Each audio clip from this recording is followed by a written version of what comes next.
Afternoon, everybody. So here is all of those fossils that we recently found, and ended up getting home and purchasing a Dremel, and actually an engraving Dremel. Our regular Dremel that we had is not the correct kind. So this is a Dremel 290. Did a quick kind of research, and they said if you're trying to get into doing this kind of work, this is a nice, easy tool that will get you into this kind of hobby. But we'll see how it goes. My plan is to do, I think this is a little bit harder stone instead of doing the softer stone here that's got more of clay. I've had this outside for the past week or two, and every time it rains, the material kind of washes away. So I don't know, we'll see. Maybe it's just like a thin layer, but I'm gonna try it out. So let's get ready to unbox this bad boy and see what it looks like on the inside. So I'm gonna put this on a stand, this camera. Okay, here we go. Let's open it up.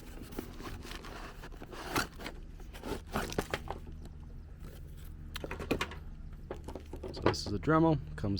Appears to be a 6-foot extension cord or a cord. Some sort of engraving tool, and then looks like a bit. So I did buy, this is diamond tip tools that go with it. So stencils, I guess you want to call it. Not a stencil, but I don't know even what you call these bits. Let's call them bits. So I got these off of Amazon. It came with a whole bunch of them. I don't know what the quality of them is, but I figured, not too big of an investment, and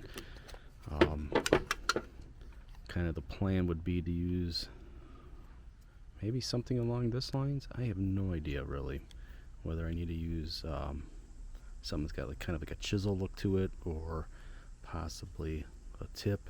But I think each one of these tools is probably going to be pretty good to use on the stone, and probably has a little bit of a different purpose. So let's just take a look. This one's got kind of a brush tool.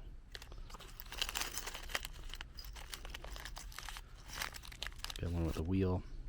So we'll see how the Dremel 290 does. But again, we're going to start it off with this.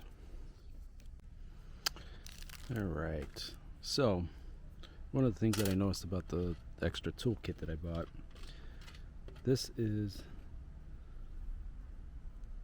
the engraving tip that comes with it. And if you compare it to the sizes, I'm going to see if you guys can see it here, there's a noticeable difference in diameter. So that's something I didn't realize coming into it. There's some other ones here that are a little bit thicker, which I think will be better,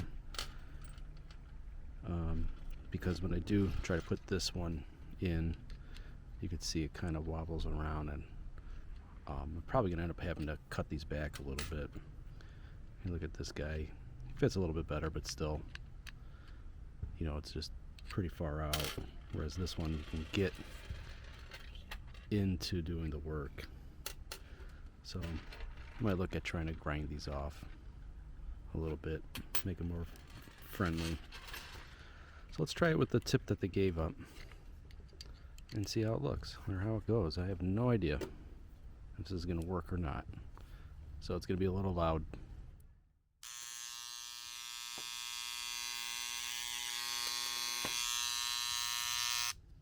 I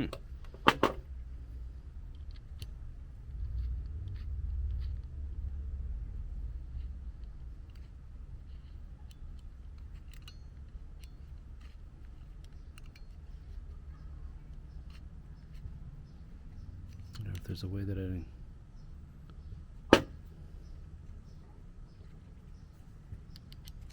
stays on. Alright, I figured out the problem. It didn't come with directions, but if you look inside here, there is a little set screw. So what we're going to do is we're just going to untighten it, or loosen it rather, and I think that'll give us the ability to use the bigger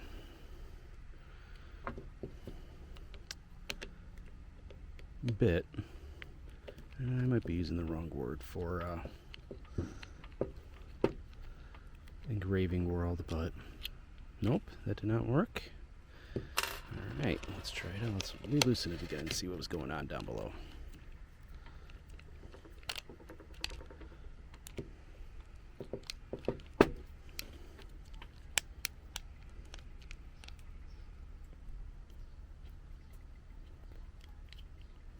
Sorry, I'm trying to look. Let's see if that goes in a little bit further.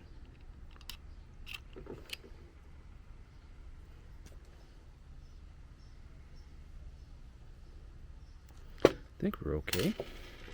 Let me get that one bit that it came with and see. Doesn't feel like it's going in to meet with the set screw. Alright, so maybe I didn't find the problem. Let's see if one of the smaller ones gets in.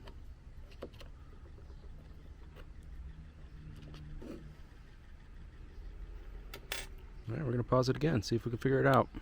Okay, so it looks like during the manufacturing process, this piece of metal inside here, when they screw or do the drilling to make when they drill to make it for this particular set screw, it looks like there's a piece of metal that's sitting there that's blocking it, so you can kind of hear it and watch as I push it in. You hear that click? There's something in there that prevents it from going in fully. So now let's tighten it up and see how we do here. There we go. I think this is going to work out good now. And we'll see if this is even the right tip. You know, I have no idea. Let's move our screwdriver away. And look at this guy. Here we go. Get ready.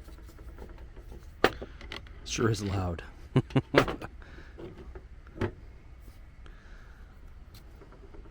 So it's taken away. It looks like a lot of sand and clay particles and stuff that's over this. And I'm not sure if I'm really doing more damage. I'm trying to wet it. See if we're doing okay there. You know, try to get some of the sand out.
All right, here it is.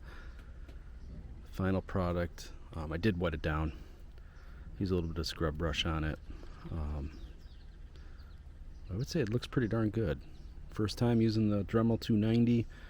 I am going to try probably another, I think this is shale or not, I don't know. I might try my hand at this guy a little bit later, or try exposing some of this soft, I think it's sandstone, but it feels like clay. So maybe we'll try that out right now. So we'll do one more little quick video here,